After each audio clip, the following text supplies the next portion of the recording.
Agartala railway স্টেশনে মাদক বিরোধী অভিযানে বড় সাফল্য পেল আগরতলা আরপিএফ ও জিআরপিএস।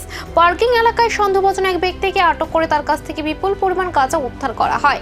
আটক ব্যক্তির নাম দেলোয়ার হোসেন, তার বাড়ি সোনামুড়া থানার উরমাই নুরুল হক চৌমুহনী এলাকায়। তল্লাশিতে তার ব্যাগ থেকে মোট 6005 কেজি নিষিদ্ধ গাঁজা উদ্ধার করা হয়, যার কালোবাজারে আনুমানিক মূল্য প্রায় 50,000 টাকা বলে জানা গেছে। এরপরেই তাকে গ্রেফতার করে জিআরপিএস থানায় নিয়ে যাওয়া এবং এনডিপিএস আইনে মামলা রুজু করা হয়।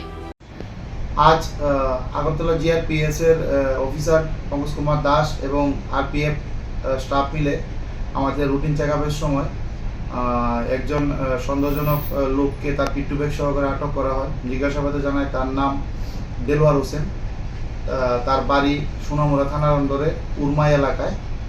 তারপর তার পিট্টু ব্যাগ আমরা চেক করে কালো প্লাস্টিকে মোড়ানো মোট 3টি প্যাকেট অবৈধ গাঁজা উদ্ধার করি, যার ওজন করে প্রায় মোট 6 কেজি 5 গ্রাম। তারপর আমরা তাকে আগরতলা ওই রেল স্টেশন থেকে অ্যারেস্ট করি এবং প্রাথমিক জিজ্ঞাসাবাদে সে জানায় সেগুলো সে সোনামুড়া থেকে এনেছিল ট্রেনে করে বহিরাজ্যে পাড়ি দেওয়ার জন্য।